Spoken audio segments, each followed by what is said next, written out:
Okay, we'll move on. So this one is to start something. If we say, oh, everyone, we need to really get the ball rolling. We need to get the ball rolling. That means we need to do an action to spark something, or we need to just begin. We need to roll the ball. We need to get going. We need to begin this project. So we have to get the ball rolling on this project ASAP, ASAP, ASAP, as soon as possible. So we could say that, for instance, my new colleague really got the ball rolling on this new project. Or, oh, the workers are so slow. They really need to get the ball rolling. Let's start. I'll get the ball rolling with the icing while you mix the batter. Oh, thank you, Apple. That's a great sentence. T. Jenny says, once you get the ball rolling, you'll be great. Yes, very good.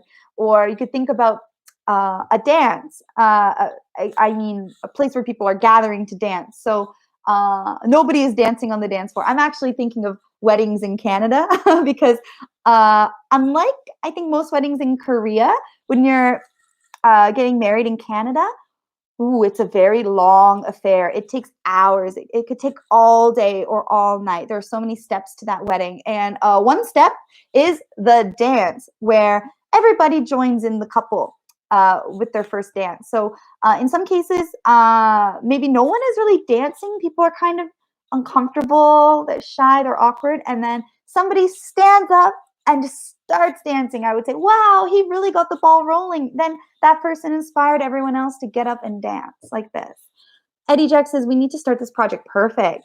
Kwangsun Park says, our lecture got the ball rolling offline without COVID-19.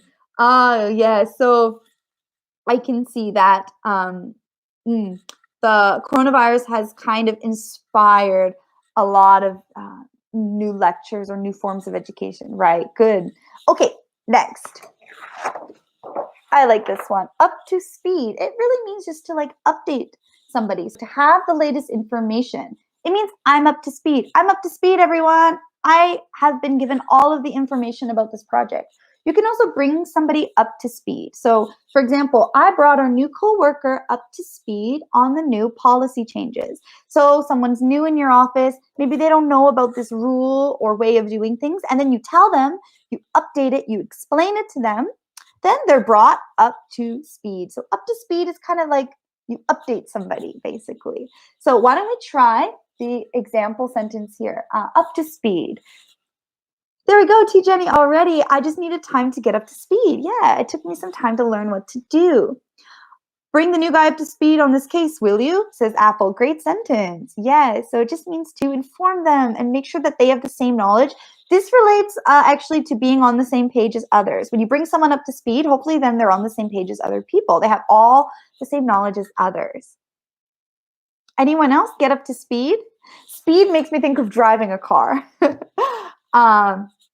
And you can kind of imagine that too. Like you need to be up to speed in traffic, right? You need to merge with the flow of traffic and follow everyone at the right speed so that everyone is driving in harmony with each other. I just needed time to get up to speed. Yeah, Chi Jenny, that's great. I really like that sentence. Anyone else? Okay, next we have go the extra mile.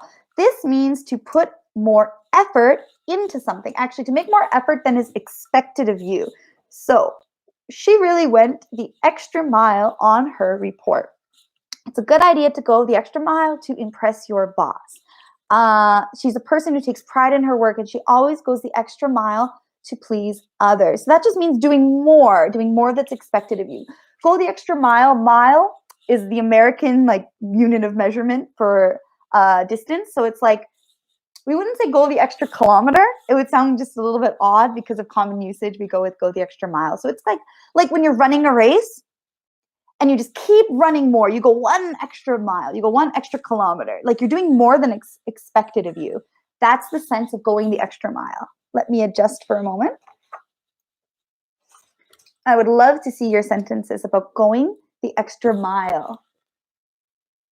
And Bob, yes, your sentence is correct. I saw the question mark there, so it looks like you're asking, is this right? Is this incorrect? It's perfect. T. Jenny says, let's do our best and go the extra mile together. Yes. Very well done. Apple, I have to say our lawyer really went the extra mile in making sure every aspect of our case was watertight. Oh, very good. And watertight means like solid, flawless, perfect. Airtight, nothing can enter. Good job. We need to get the extra mile on this project. Oh, sorry, I misread it. I'm so sorry, A. You said it perfectly. You wrote it perfectly. I didn't say it well. We need to go the extra mile. Yes, very good.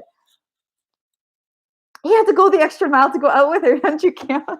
I like that sentence. So this man presumably had to do a lot of work to impress this woman before she accepted to date him, to go out to date him. Nice sentence. Sure, we can apply it to other areas of our life. Of course, not only business or the office. Very good. Okay. We have, I believe, 2 more. Yes, just 2 more. So we'll keep going ahead. To multitask. I think this one maybe everyone could already know just by looking at the words of multi, like many, multiple, plural, and task, like job, duty, thing that you have to do, activity. So it just means deal with more than one, not only one, sorry, more than one task at the same time. My wife is so good at multitasking. I wrote that example because I know that a lot of students, now not only women, but in particular, I was speaking with a lot of students right now who are multitasking so much in that they're at home with their children, they're working their job still through telecommuting, so they're not going to their office. They have to stay at home because of the coronavirus. They have to do their job. They have to take care for their children, and then they also have to study online at CUPS. And not only women doing this, and some men as well. So wife is just for the example sentence. But yes, a lot of students have been multitasking a lot these days. Let's see some great sentences. Right. Eddie Jack, perfect. T. Jenny, when I am focused on something, I can't multitask. Yes, that's right. So when you're doing one thing at a time, it's sometimes better. You can focus more that way. Bob says, she's out of my league. I have to go the extra mile on the date. Yeah, sure. Oh, actually, next week we're talking about dating. So your expressions are so great, Bob, like out of my league, date. Those things I'll talk about next week because I'm talking about dating and romance. So I'll save that for next time, but you're correct. I'm so bad at multitasking, says A. Right. I can relate as well. It's hard to divide our concentration between so many tasks. And because of time constraints, I'll just keep going, but feel free to keep the sentences coming in. Senju says, employees are highly likely to hire people good at multitasking. Yes, a lot of times in a job interview, they ask you, are you good at multitasking? And very beneficial if you say yes. Can I use it like this? I am a multitasker. Oh, of course, you can modify the word, Irene. Yes, that's perfect. Yes, I am a person who multitasks. AKA, therefore, I am a multitasker. Okay, last one, everyone. Red tape. Red tape refers to excessive regulation or bureaucracy that may hinder moving forward. So bureaucracy just refers to like the way that offices or organizations or levels of government function. And we usually like to say that bureaucracy kind of moves slowly. So it's like you have a question, you have to call one department. That department can't answer your question. So then you have to call another department. They need you to send a fax to this other place. So it's kind of this like roundabout system. We can refer to that as kind of the bureaucracy. So red tape is like too much of that, too much bureaucracy or too much regulation. So again, this is kind of like by the book. Things are way too by the book. There's just too much red tape. So it's considered a negative thing, and it means that you can't really do what you need to do because you keep getting hindered or stopped by all of these rules and regulations. The example sentence is, the new law created more red tape for the company. So maybe the new law is making it hard for the company to sell their products because there are so many new rules that stop them from doing the essential thing that they need to do. Let me see some sentences. Bob, good sentence. T. Jenny, getting documents from the government requires a lot of red tape. Yes. So in that case, we would just say requires cutting through a lot of red tape. Yes, requires dealing with a lot of red tape, or there is a lot of red tape when you're getting documents from the government. Good job. Our lawyer was able to cut through red tape and get us an answer from the courthouse. Apple, well done. Yes, exactly. Okay, everyone, so keep those coming in because we still have a little bit left to talk about. Excuse me. I think I need to get a new stand for our next class. Okay, I want to quickly talk about one thing really quickly before we finish, and that would be about internet etiquette. We refer to that as netiquette. So internet etiquette put together, netiquette. Those are rules, social rules that we follow on the internet. And I'm wondering if you know of any good practices or manners when we are using the internet at our workplace. So maybe we're communicating with people via email or sending a text message. What can we say about our use of technology or our use of the internet at work? So what do you know about internet etiquette? What do you know about netiquette? I would love to know what you have to say. So one thing that I can come up with is checking your spelling and grammar. And it doesn't matter what language you're communicating in, but make sure that everything is clear and proofread. Bob says, read threads first and then make a comment. Yes, don't comment without reading all of the information. Yes, you need to be informed. Very good. Anybody else? What do you know about internet etiquette? Another person could say, you need to be brief when you're writing an email. You don't want to send an email that's so long and wordy and rambling, and it just doesn't get to the point. So be brief. Yes, don't post any malicious comment. Of course, we need to be kind when we're on the internet. Do not cyberbully. Great word, Hyunju Kim. Yes, we shouldn't be cyberbullies. That's a very serious offense. Right. It could reflect badly on you, your workplace. It could hurt others. There are so many reasons not to cyberbully. I feel like we don't even need to explain it. It's just common sense. Don't be a cyberbully. Don't be rude and don't be condescending in the email. Do not write bad words. Of course, yes, stay away from profanity. Checking and responding to emails promptly. Oh, good job, T. Jenny. Yes, try to keep a timely response. So don't take too long to reply to things that are of importance. Right. Another thing could be try not to message people that you work with after hours. So after the workday is finished, you would hope that your coworkers are enjoying their free time with their family or they're doing their hobby or something. So maybe not sending them a message about work unless it's absolutely urgent. So respecting their free time outside of work and not using Kakao Talk to keep talking about work when they're in their private time. What are some other things about netiquette that we can come up with? Oh, I just thought of one. I'm going to type it. Uppercase. Uppercase looks like yelling. So when you're typing in English, and I'm sure all of you know this already, if you type your message to somebody in all caps, that means in all uppercase, so the big capital letters, that looks like you're angry at somebody. So please don't do that. That's another thing that we shouldn't do to others. In emails, could you think of other things that we should do in emails? Maybe about signatures, maybe about greetings, maybe about the subject line. How can we send a good email?